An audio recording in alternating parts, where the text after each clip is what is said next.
Oh, hey guys. RMJ Movie Reviews back again.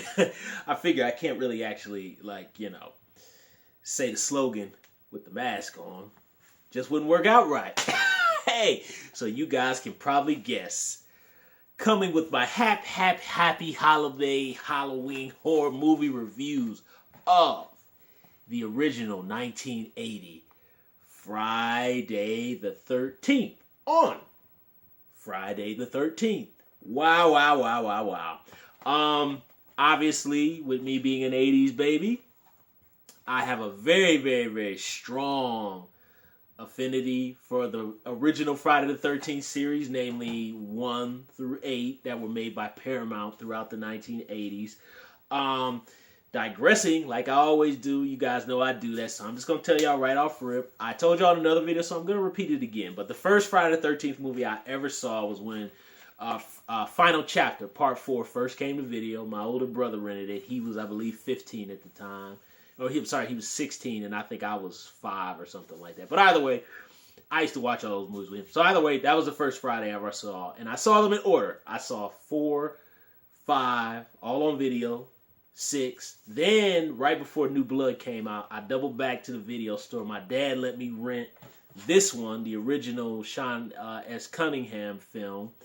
And then I saw 2 on regular TV, and I saw 3 on regular TV, when they still used to air them on 3, 5, and 8, when you can stick your antenna up and watch the movie. Then I rented 7 on video, and then I saw Jason Takes Manhattan. So, at the time, I was so conditioned because there was by the time there was 6 movies by the time I had seen this one.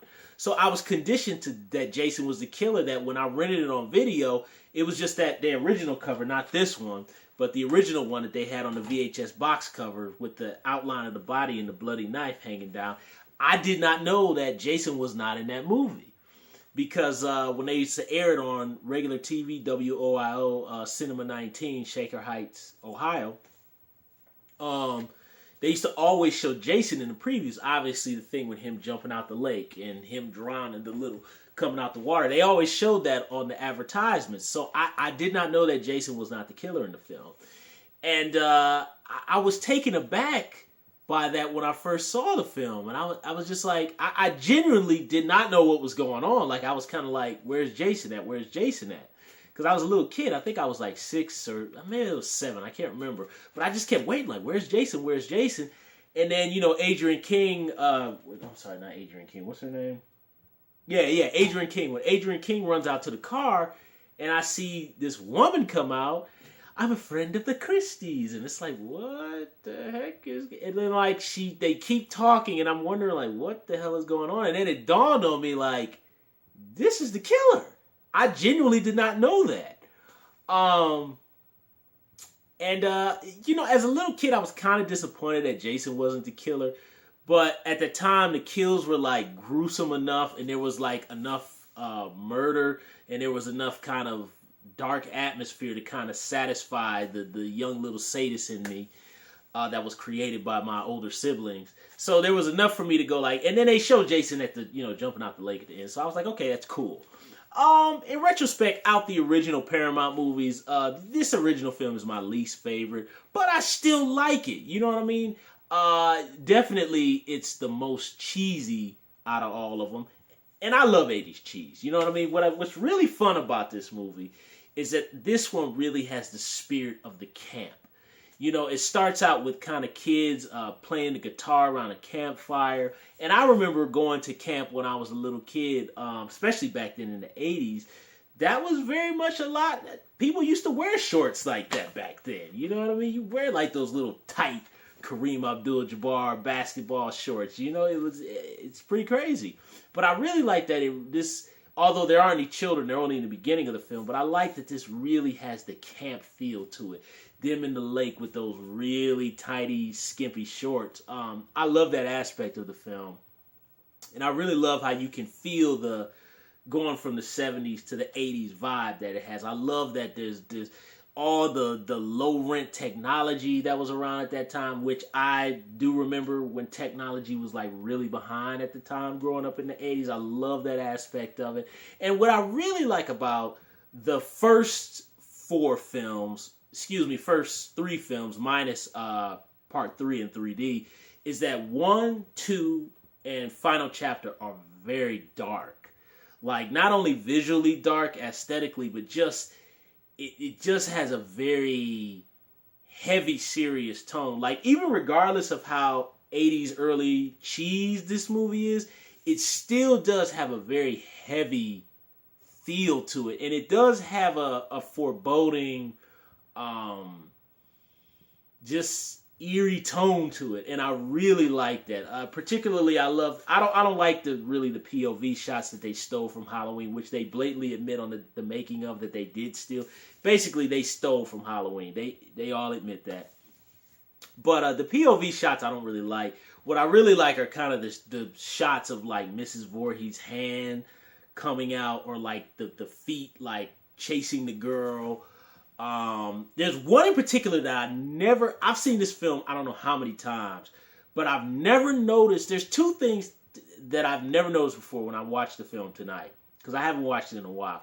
I never noticed the shot where the guy who shoots the arrow, who does the imitations of other actors and stuff, I never noticed the scene where Mrs. Voorhees is in the slicker on the porch and she turns and walks back in. I never noticed there was a person there. As many times as I've seen this movie, I never noticed that. I really like that shot.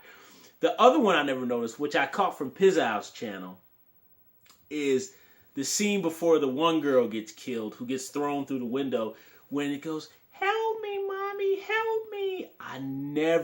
As many times I've seen this, I've never caught that or heard that before when I've seen this movie. I thought that was very eerie.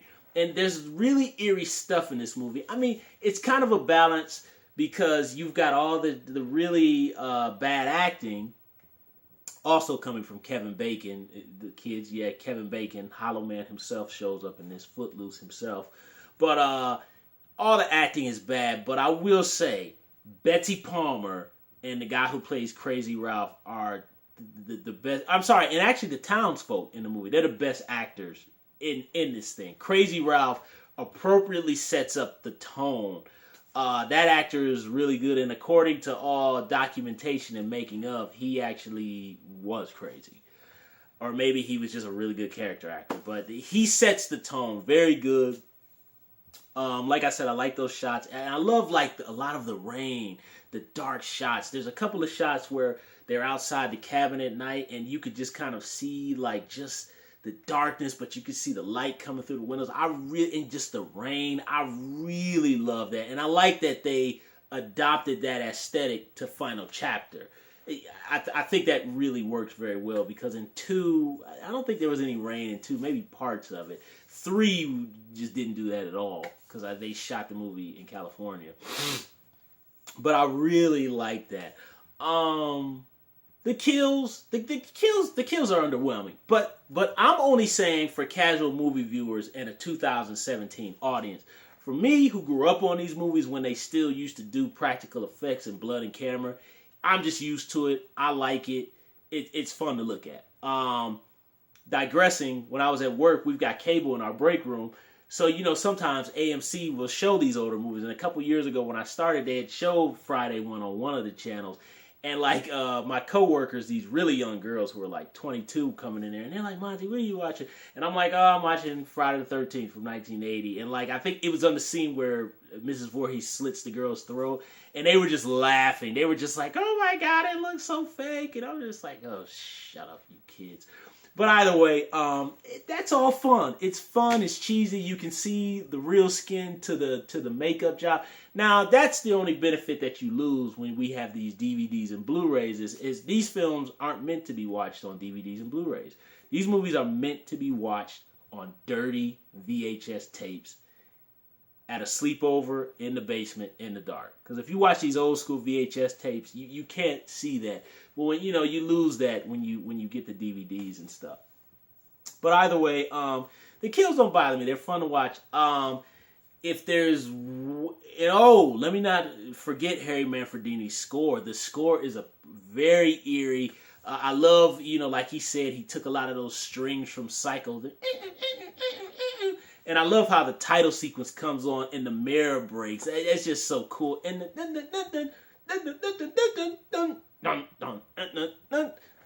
just the really good music. And there's times when the music kind of goes overly dramatic and cheesy sounding, but there are really good eerie cues. Of course, the kill, kill, kill, ma, which all of us over the years have turned into but it's not it's kill, kill, kill, ma.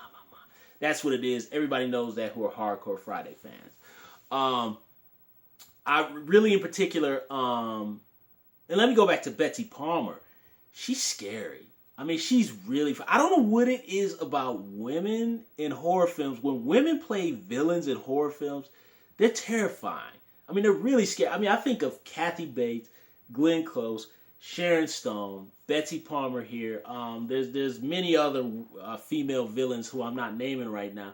But female villains are really scary. I mean, I can even say, digressing, Leatherface, Texas Chainsaw Massacre 3. The woman who plays the mom with the voice box, I mean, that woman is not even really physically a threat, but she's scary. She's really... Betsy Palmer's terrifying. I mean, there's some scenes when she's going after Adrienne King. I would have been terrified myself as the actress, because when Betsy Palmer gets this look in her eyes and them teeth get to going, and she goes, Jason was a very good swimmer. And you're just like, whoa, what? And I remember feeling that way when I saw the film as a kid. I was like, what the hell is going on? And it didn't dawn on me until she pulled out the knife and Adrienne King ran into the back of the car and you see the girl with her throat cut and I'm like, oh, snap. She's like the killer. But she's really scary. And I will say that last shot where Jason comes out the water, it doesn't scare me because I've seen it so many times. But I still think that it's really eerie. And what's even more eerie is when the cops go, we didn't find any boy. And she goes, he's still there. I think that is really hands down the most eerie, scary part of this entire movie. And that close up into the lake, I genuinely think that is eerie. Because the Friday the 13th movies from the 80s don't scare me anymore because I've seen them like so many times. But I will say, I genuinely think that is still a chilling, eerie moment. Oh, I left out Mrs. Voorhees' decapitation. That's a really good moment, too. I love that moment. Now we got to talk about the bad. I already talked about the bad acting. That's a given. I talked about how you could see the prosthetics, between real skin and latex. But I think that has more to do with the DVD versus what you actually saw on the VHS tape back in the day. Because I couldn't tell back in the day on the VHS tape. This movie's padded out. There's a lot of things where the chases, there's things that could be, like for Mr. Christie, who's trying to put the camp back together, who's very creepy, I might add. I think they were supposed to be lovers, her and Adrienne King. I don't know, but he just feels creepy to me. To me, he does. I just think he's creepy. But he's like running around at the diner having coffee, I guess contemplating about how he can't hook up with her or whether he can open the camp or whatever, because Mrs. Voorhees has been sabotaging the place since Jason drowned years before. Nobody knows Mrs. Voorhees has been sabotaging the place. But either way, he's just kind of walking around doing nothing. And there's a lot of scenes where, like, the characters are just kind of roaming around, doing nothing. And they really pad it out. Like, there's a scene where, like, Adrienne King finds out people are dead.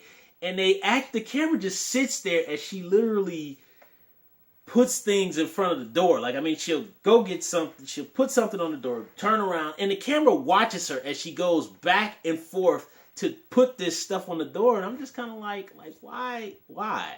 But I understand it's a low-budget movie. I mean, you can't be putting in all these different cuts and stuff, but that's the thing. Is this movie would probably be a lot shorter if you took out some of the padding.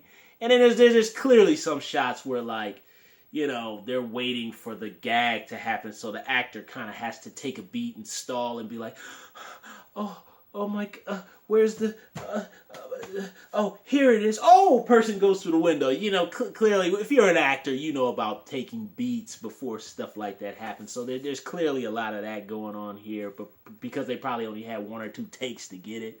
But, you know, that's my really biggest issue with the film. Is really just the bad acting and the padded out scenes of characters just doing nothing. But I think it more than makes up for it with the really camp atmosphere, what it was like to go to summer camp. I don't even know if the kids go anymore now, but that was how it did used to feel back then, going to a real summer camp. And also the eerie tone, the blood, because the makeup for that time, for 1979, 1980, is very good for that time, especially done in camera special effects, very good. And Harry Manfredini's score, you know, just, and there's some really genuinely eerie moments here. And like I said, Betsy Palmer is absolutely terrifying. According to the behind the scenes, Betsy Palmer, I guess, apparently slapped around Adrian King like for real on a couple scenes, and I could see it because Betsy Palmer looked like she did tap into some yeah, she looked like she was losing it for real. And she did this all to buy a car. You know, we all know about Siskel and Ebert's kind of self-righteous review where they, you know, they ought to be ashamed of themselves for making a movie. It just, but whatever. I love Siskel and Ebert. I, you know, hey, whatever. Look, they had to make their money, so you know they had to talk trash. Hey, but you know, Friday the 13th from 1980 is highly recommended for people who love early 80s horror movie cheese. If you really love that and that's your kind of thing, by all means watch it. If you are not into the vintage early 80s slasher movie making, you will hate this. You will hate this. So I'm just letting you know. So that's my review of Friday the 13th from 1980. Thumbs up the video, subscribe to the channel, share the video. Don't forget to hit the little bell. And, you know, horror fans, all us old guys out there and gals who saw this stuff either at the theater or when it first came to video or on video during the 80s, leave comments down below. RMJ Movie Reviews. I'll be back with more reviews soon.